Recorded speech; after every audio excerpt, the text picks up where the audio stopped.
Hello my bookish lovelies, Kira here, and today I'm going to be talking about my September TBR. So, I did not get to every book that I'd wanted to get to in the month of August, mainly because I ended up switching over to quite a bit of romance contemporary because anytime I'm stressed I need like that extra serotonin boost.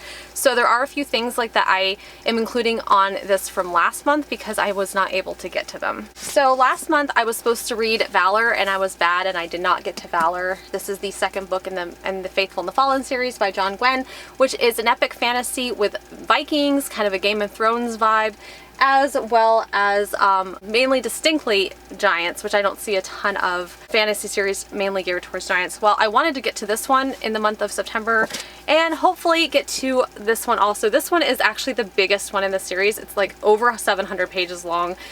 I understand like that this is a high bar for myself, especially when you guys see like what else I'm hoping to read in the month of September, but I'm hoping to get to both of these because I'm a little bit behind. And I'm hoping to binge read them. Very excited for these. Another thing that I really hope to get to in the month of September is I'm going to attempt to read Dune. And sometimes books are more easily digestible audiobook wise versus physical. I'm hoping like that I'll be able to get through this with no problem. The writing's not super small or anything, but it is another clunky book. And it is also the first in a series. I have not bought the other books in the series yet, but if I enjoy this, I'm definitely going to be investing my money into more of the Dune books because I've only ever heard people like really emphasize the first one. So this is another book that I really hope to get to. And I actually don't remember exactly what it's about. So, set on the desert planet Arrakis, Dune is a story of the boy Paul Atreides, heir to a noble family, tasked with ruling an inhospitable world where the only thing of value is the spice melange, a drug capable of extending life and enhancing consciousness. Coveted across the known universe, melange is a prize worth killing for. When the House Atreides is betrayed, the destruction of Paul's family will set the boy on a journey toward a destiny greater than he could ever have imagined. And as he evolves into the mystery man known as Muad'Dib, he will bring to fruition humankind's most ancient and unattainable dream. And it says, a stunning blend of adventure and mysticism, environmentalism, and politics, Dune won the first Nebula Award, shared the Hugo Award, and formed the basis of what is undoubtedly the grandest epic of space fiction. Now this is an older science fiction book, and from what I hear about it, it is kind of difficult because they really don't do any world building. The majority of what this book has to do with kind of figuring out things along the way by yourself. So I'm hoping that I really enjoy this because I know the movies are getting ready to come out, so I'm really hoping to get through that also. Now because I want space in my month to kind of like enjoy like another contemporary romance, because it seems like I have been diving into contemporary romances big time, and it's anytime I'm stressed out, like they're kind of my go-to. So the next book that I hope to read is Culty by Mariana Zapata. I'm currently like in the middle of my second Mariana Zapata book for the month of August, and I'm really enjoying it. These are romance books, but like they are way thicker than the average romance book, and it's because every romance that she writes is slow burn. And it is like she averages around 500 pages to 650 pages for every slow burn. And I love it because every book that I've read by her is just such a slow build, wonderful relationship build. And you definitely can feel that there is absolutely no insta-love whatsoever in these. And I am so spoiled because of all like the angst that goes through like these books, like all of like the, anticipation. And, like the anticipation is half the fun of getting to the actual romance part. So I'm really excited. This is a sports romance, and it's described as, when the man you worshipped as a kid becomes your coach, it's supposed to be the greatest thing in the world. Keywords, supposed to. It didn't take a week for 27-year-old Sal Casalius to wonder what she'd seen in an international soccer icon, why she'd ever had posters on her wall, or ever envisioned marrying him and having soccer playing super babies. Sal has long ago gotten over the worst non-breakup in the history of imaginary relationships with a man that hadn't known she existed. So she isn't prepared for this version of Rainer Culty, who shows up onto her team's season, a quiet, reclusive shadow of the explosive, passionate man he'd once been. Nothing could ever have prepared her for the man she got to know, or the murderous urges he brought out in her. This was going to be the longest season of her life. So this actually does sound like it's hate to love. Currently, like the one I'm in the middle of right now, which I don't know that I'm going to finish before the month of August is over with, so I'm not sure which wrap-up I'm going to include. This is actually 630 pages long. I read 200 pages of this today because I can't seem to put it down.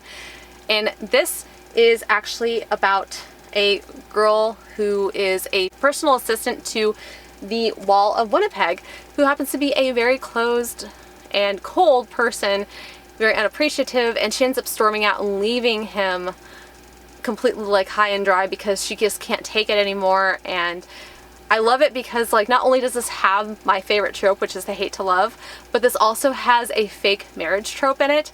And I am living for this right now, and it's just making me so happy to read this. So I don't know, like I said, I'm not sure like which wrap up this is going to get included in. Depends like on how quickly I go through it. But I love this, and I'm like I said, I'm 200 pages in, and they still are like building the relationship, and I love that. I know some people are not huge like on the slow build, but I live for slow build romance, and after reading Mariana Zapata, I'm spoiled. The last book that I hope to get to is Tender as the Flesh by Augusta Baterica. This is a book that I did not get a chance to look at last month. I actually decided that I think I want to do a reading vlog for this because I know I'm probably going to be pretty disgusted by at least a good portion of the things that are in here, considering the fact that this has to do with human cannibalism. And you know, I heard like that overall like this book is extremely disturbing, and I kind of want to be able to talk about it like in real time. So I'm pretty sure I'm going to be doing a reading vlog for this, which I'm very excited for. So stay tuned for that. I really hope to get to this month because it's not long. It's another short book, but yeah. So I thought that was it, but then I remembered that every month, because I got approved for so many ARCs from NetGalley, every month I am trying to read a few things that have to do with my ARCs because I want to make sure like that I get them all read before like they get archived. So there is a few things that I really want to read in this. One of those is Under the Whispering Door by TJ Klune. This is the same author that wrote House on the Cerulean Sea and the Wolf Song series and a lot of other series like with LGBTQ plus romances, and this is his newest one coming out in September, and I'm really hoping to read this one also. This is like one I've been definitely like waiting for, and I actually can be honest with you guys, I have no idea what this is about. I'm not gonna even read the synopsis because I don't care. I am just very excited to get to this, and the fact that I was approved for it by NetGalley has really made my, you know, time. The other book that I am really excited about that I got approved from NetGalley that I really hope to get to, and these are kind of like, you know, ones like that are going to be coming out in September, so these are the ones that I have to get through in September. It's called Summer Suns by Lee Mendello. And this is an LGBTQ plus thriller, YA thriller, and it says Andrew and Eddie did everything together, best friends, bonded more deeply than brothers until Eddie left Andrew behind to start his graduate program at Vanderbilt. 6 months later, only days before Andrew was to join them in Nashville, Eddie dies in an apparent suicide. He leaves Andrew a horrible inheritance, a roommate he doesn't know, friends he never asked for, and a gruesome phantom that hungers for him. As Andrew searches for the truth of Eddie's death, he uncovers the lies and secrets left behind by the person he trusted most, discovering a family history soaked in blood and death, whirling between the backstabbing academic world where Eddie spent his days and the circle of hot boys, fast cars, and hard drugs that ruled Eddie's nights. The walls Andrew has built against the world begin to crumble, and there is something awful lurking, waiting for those walls to fall. So those books are both coming out in September. I do have to get those read, and then after like that, it'll ease up like a little bit on the books that I have to read, because I think the next ones are not due until November, but I'm still set on trying to get like a couple read every month so that I can keep up with the amount of books that NetGalley has approved for me, and so that way I can continue to get approved for more, so that, you know, my average goes up. Because for all those that don't know, NetGalley is average based, and so like they look at how many you've been approved for versus how many you've reviewed, and that's your average. And right now I'm like at a right now I'm like under 50%. So working on it. Well, that is everything that I hope to read in the month of September. and I really hope to get to all of it. Thank you guys so much for joining me. If you guys like this video, hit the little like, hit subscribe, hit the little bell icon if you guys want to receive emails every single time I post.